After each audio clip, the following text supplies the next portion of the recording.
Bienvenue dans ce tutoriel éducatif sur les notions de base d'un workflow de développement WSL.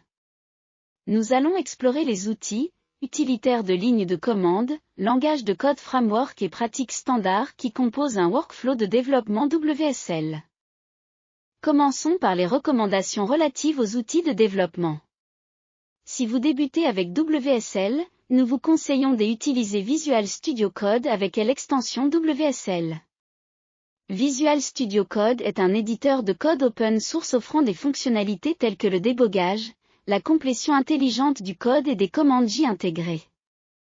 L'extension WSL permet une intégration transparente entre l'interface utilisateur de Versus Code sur Windows et l'environnement Linux WSL.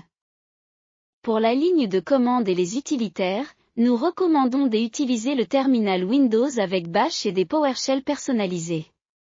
Le terminal Windows est le gestionnaire de lignes de commande par défaut sur Windows 11 et offre une intégration fluide avec les distributions Linux installées via WSL. Vous pouvez personnaliser le terminal selon vos préférences.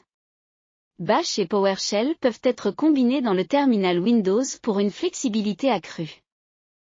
En ce qui concerne les langages de code et les frameworks, nous vous suggérons d'installer le code de projet sur le système de fichiers Linux à l'aide d'un gestionnaire de paquets. Sur WSL, utilisez le gestionnaire de paquets apte pour la distribution par défaut, Ubuntu. Cela garantit une cohérence et des performances optimales. Nous détaillerons l'utilisation des systèmes de fichiers dans un autre module de formation WSL. Passons maintenant à un workflow de développement standard sur WSL. Une fois vos outils installés, suivez ces étapes. Ouvrez Ubuntu dans le terminal Windows. Installez le langage de code et le framework avec le gestionnaire de paquets. Créez un répertoire pour votre projet sur le système de fichiers Linux. Ouvrez le répertoire du projet dans Visual Studio Code avec l'extension WSL. Explorons ensuite quelques scénarios courants où WSL est utile, tels que l'apprentissage du codage, l'accès aux outils Linux et Windows, la mise en place de workflows CI/CD, l'utilisation de Docker, J, l'accélération GPU, les bases de données, et bien plus encore.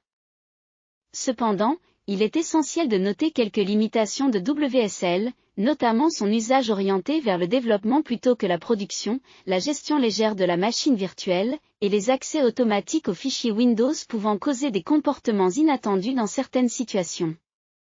En conclusion, WSL offre une solution puissante pour intégrer les environnements Windows et Linux dans votre workflow de développement.